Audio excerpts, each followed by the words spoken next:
నమస్కారం. నా పేరు శేషరత్నం. గరుడ న్యూస్ కి స్వాగతం. ముందుగా వార్తల్లోకి. కుప్పం డీఎస్పీ శ్రీ పార్థసారథి మరియు Kuppam rural CI Shri Mallesh Yadav Kuppam DSP కార్యాలయంలో కుప్పం నియోజకవర్గంలోని అన్ని పాల సేకరణ మరియు పాల ఉత్పత్తి కేంద్రాలకు చెందిన మేనేజర్లతో సమావేశం నిర్వహించారు.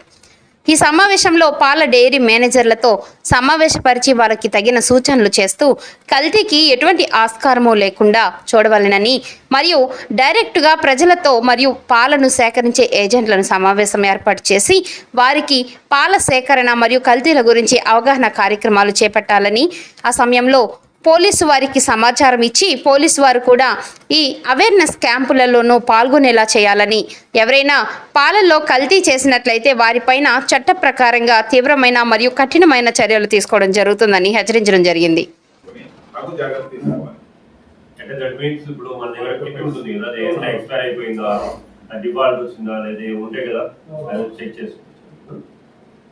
కంపెనీలో జరుగు వ్యాపారం గురించి తగిన డాక్యుమెంటేషన్ పబ్లిక్ రిజిస్టర్స్ తప్పనిసరిగా నిర్వహించాలి.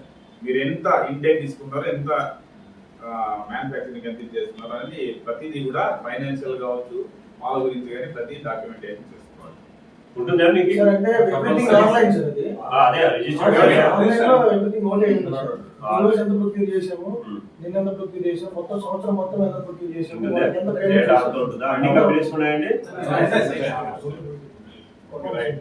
అర్హత కలిగిన నైపుణ్యం కలిగిన వ్యక్తులు మాత్రమే పనిలో ఉంచుకోవాలి.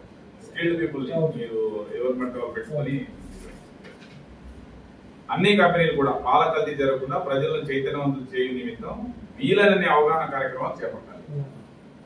అది మీ బాధ్యత, మనందరి బాధ్యత.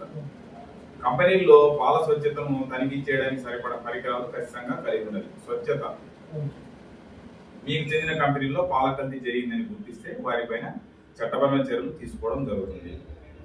ఓకేనా? ఏదైనా మీ మీద క్లియరా? సో ఇవి ఇతరత్ర ఏదన్నా ఆఫీసర్స్ ఎప్పటికప్పుడు వచ్చే ఏదైనా మార్పులు కానీ అవన్నీ కూడా మీరు కనుక్కొని దానికి అనుగుణంగా మీరు నడుచుకోవాలి.